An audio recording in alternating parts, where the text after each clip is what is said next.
Ele morreu realizando um sonho, o de conhecer o mundo longe dos clichês e do turismo convencional. Essa é a história de Gabriel Bushman, um carioca de 28 anos que decidiu dar a volta ao mundo, mas teve essa viagem interrompida por um grave acidente. A história real virou filme e é uma das poucas produções brasileiras este ano em competição no Festival de Cinema de Cannes. Para falar sobre o assunto, a RFI convida Felipe Barbosa, diretor do filme Gabriel e a Montanha, que concorre na Semana da Crítica. Bom dia, Felipe. Bom dia, tudo bom? Tudo certo. Antes de mais nada, conta pra gente de onde veio a ideia de fazer esse filme. O Gabriel era seu amigo, né? Sim, Gabriel conheci o Gabriel desde os 7 anos de idade. Estudamos juntos no São Bento a vida inteira. Depois começamos a cursar junto economia na PUC. Antes de eu ir para os Estados Unidos estudar cinema, né, que foi em 2000. E perdemos um pouco o contato. E a história do desaparecimento dele, quando ele desapareceu, eu já tinha voltado para o Brasil. Foi em 2009, eu voltei para o Brasil em 2008, justamente. E foi uma história que, enfim, tomou muito conta assim, do nosso imaginário, né? E aproximou muito nós dos amigos do Gabriel. Temos muitos amigos em comum, até hoje vieram aqui para a sessão, alguns deles. E havia muitas perguntas não respondidas, muitos mistérios. Então eu acho que o impulso inicial, original, foi realmente tentar desvendar um pouco disso. Além disso, tem um pouco a minha relação com a África. Eu já tinha estado lá na Uganda em 2007 no curso da Mira Nair, que é o Maisha Film Lab, onde eu fui dar um workshop de montagem. E experimentei essa felicidade que o Gabriel narra no e-mail que ele manda para a família de Uganda, justamente. É um e-mail que está presente no filme. É um e-mail em que ele é quase uma declaração de princípios, de como ele quer viajar, de como ele está finalmente conseguindo, depois de quase 9 meses na estrada, percorrendo diversos países do mundo inteiro, finalmente ali quando ele chega no leste africano, ele consegue implementar a viagem dos sonhos dele, uma viagem inteiramente sustentável, gastando $2-3 por dia, transferindo 80% do orçamento diário dele para os africanos que o hospedavam e alimentavam. Ou seja, ele fez uma viagem realmente até certo ponto, evitando os albergues, evitando a interação com os brancos. Ele queria estar com os africanos nas suas casas. E seria uma maneira para ele de fazer uma pesquisa, né?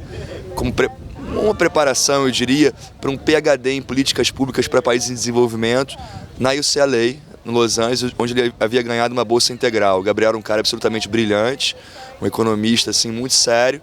Brilhante, mas ao mesmo tempo você explica que o objetivo não era mostrar um personagem perfeito. Você mostra também as diferentes facetas dessa personalidade. Exatamente. E eu me aproveito um pouco dessa multiplicidade de pontos de vista sobre o Gabriel, né? O filme é narrado muito pelo ponto de vista dos africanos que o acolheram. E são todos os verdadeiros personagens que fazem o papel deles próprios, né? Então ele tem um pouco essa fronteira entre documentário e ficção, no sentido de que o filme traz as memórias dessas pessoas sobre o Gabriel e como ele marcou essas pessoas. Só que a cada ponto de vista a gente acaba recebendo uma nova contradição do Gabriel. Ele vai se tornando um personagem cada vez mais contraditório. Por mais que ele rejeite o turismo, ele acaba se mostrando muito atraído pelos lugares clássicos e clichês do turismo também. Por mais que ele seja extremamente generoso, desapegado e humanista, ele também é arrogante, egoísta, apegado, entende? Por mais que ele seja um hippie completamente livre e que abraça o mundo e que tem uma facilidade enorme de se aproximar das pessoas, ele é um economista que está um pouco mais para o centro-direita do que a gente esperaria, entendeu? Então o filme ele funciona muito nessa chave, eu acho, de cada vez mais amplificar as contradições desse personagem. E claramente ele vai se tornando um personagem difícil, assim, difícil mesmo. Mais do que eu imaginava, inclusive, quando eu estava filmando.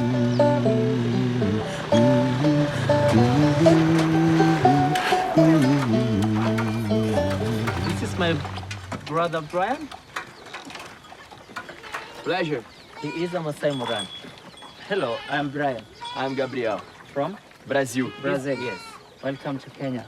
Thank you. This is Karibu Masai Kenya. land. Asante San. Yeah, this is my Brian village. is my older brother. He has 2 wives. Yes, Yes. it's normal in Masai land. Even I want to add one more. Também teve algumas dificuldades logísticas, imagino, porque o filme roda por vários países. Quais foram os principais desafios desse ponto de vista? Exato. O filme a gente rodou em 4 países: Quênia, Tanzânia, Zâmbia e Malawi. Percorremos mais ou menos 6.000 quilômetros por terra e água, com um caminhão ônibus, tipo um overland truck, né, que carregava todo o nosso equipamento, toda a nossa equipe e elenco, uma equipe micro, 16 pessoas no início, depois 18, com alguns apoios locais, mas com produção keniana também na terra, né, que a line producer era a Vinci Nchogo, e esse percurso foi um grande desafio. Assim, é claro que eu tinha muito medo desse percurso, porque eu tinha responsabilidade enorme por essa equipe. Agora, o maior dos desafios foi, sem dúvida, as duas grandes montanhas que a gente subiu. Porque eu estava preparado fisicamente, eu tinha me preparado para isso, mas a minha equipe não era uma equipe de montanhistas, era uma equipe de cineastas. Muitos deles um pouco sedentários, e inclusive o Pedro Sotero, nosso fotógrafo fantástico, ele tem asma. E ele ter chegado ao topo do Kilimanjaro foi meio que um milagre, assim. Todos os 13 da equipe de 16, de 18 nesse momento, que começamos a subida, todos chegaram até o fim. E isso foi meio assim um milagre, numa rota que tem um percentual de sucesso de menos de 40%. E do ponto de vista mais pessoal, porque você tinha uma ligação pessoal com essa história, como a família do Gabriel reagiu a esse projeto? Como ficou o seu contato com eles depois desse filme? Então, na verdade, o depois do filme não existe ainda, né? Porque acabou de passar o filme anteontem e a família dele estava aqui presente para ver pela primeira vez. Então eles viram pela primeira vez aqui em Cannes. Sim, eu sinto que eles gostaram muito, tanto a mãe quanto a irmã que vieram, Fátima e Nina. Acho que elas ficaram muito tocadas, estavam muito emocionadas depois da sessão, evidentemente. E eu sinto, sinceramente, uma certa tranquilidade na Fátima hoje, que eu não via antes. Eu acho que foi importante para ela essa catarse. Ela me deu apoio assim, absoluto, total. A Nina, a irmã, foi assistente de produção no Rio. Depois ela veio para o Mulange, porque ela queria muito ver o lugar onde o irmão dela faleceu. E a gente levou ela até lá e foi muito emocionante tê-la conosco durante a filmagem. E também eu tenho que falar da Cristina Reis, que era namorada do Gabriel, que fez parte da viagem com ele na Tanzânia e na Zâmbia, justamente a parte mais turística da viagem, que envolve safari no Serengeti, Zanzibar, Victoria Falls na Zâmbia. E a Cris verdadeira, que é interpretada pela Caroline Abras no filme, que é uma atriz fantástica, a Cris Reis verdadeira, que está viva, graças a Deus, ela foi uma testemunha da história. Então ela me ajudou muito no roteiro, inclusive tem crédito de colaboradora de roteiro, né? E me deu total apoio desde o começo. Sempre houve uma relação muito boa com elas, todas essas três, pessoas importantíssimas para o Gabriel, da família, mãe, irmã e namorada. Sempre houve uma sensação de beleza, sabe? De que a gente estava fazendo alguma coisa bonita. E de que era um trabalho espiritual também, sabe? No sentido de tentar elucidar um pouco para o espírito do Gabriel o que aconteceu e facilitar essa passagem dele um pouco. Porque no momento que a gente refaz a jornada de uma maneira muito fiel à realidade, usando as mesmas roupas do Gabriel às vezes, nas mesmas locações exatas onde ele esteve, com as mesmas pessoas que ele conheceu, acho que é uma maneira também de você ajudar o espírito dele a compreender essa morte tão insana e uma morte muito repentina, né? Porque uma morte meio perigosa nesse sentido, porque você vai dormir e não acorda. Então eu tinha muito medo disso, de que o Gabriel não tivesse compreendido que ele não estava mais aqui, entende? É certo. E a previsão da carreira desse filme agora, depois de Cannes? Olha, a gente está com altíssimas expectativas, com um distribuidor francês fantástico, a Version Originale, muito animado com o lançamento, pensando muito grande, na verdade, um lançamento maior do que eu jamais imaginava. A reação crítica começou a ser muito boa hoje. Hoje a gente recebeu críticas lindas do Le Monde, da Variety, então, e temos uma expectativa muito boa assim, da recepção crítica ao filme. Então agora, o filme segue agora o seu caminho. Agora segue o seu caminho, acho que também vai ter um momento de muitos festivais, não sei o quanto eu vou conseguir acompanhar, que eu quero já fazer um outro filme em breve. E eu estou muito mais ansioso com o Brasil, como sempre, né? Porque Casa Grande foi muito melhor recebido aqui do que no Brasil, por exemplo. E foi muito melhor aqui do que no Brasil, que é meu filme anterior. Falou-se muito do Casa Grande aqui na Europa.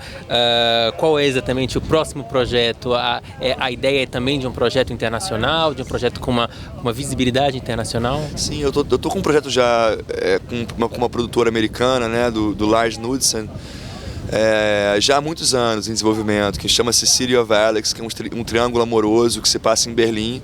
História de uma pianista clássica que volta para Berlim com o seu marido e a sua filha para fazer um concerto, 2 concertos clássicos, uma pianista prodígio e tal. E lá ela reencontra o grande amor do passado dela, uma mulher, Sasha. Então, um triângulo amoroso entre uma mulher, uma outra mulher e um homem, que é o marido dela. Então, é essencialmente uma mulher dividida entre 2 grandes amores. E esse é um filme que, enfim, a gente está tentando alguns grandes nomes, entendeu? Então existe esse projeto, essa ambição, não vou mentir. E a gente vai certamente ter a oportunidade de falar novamente numa outra ocasião. Obrigado, obrigado Felipe Barbosa, diretor do filme Gabriel e a Montanha, que participou do RF Convida de hoje. Obrigado pela presença. Obrigado a você, obrigado Silvano, obrigado aos ouvintes. É isso, bom dia, muito obrigado.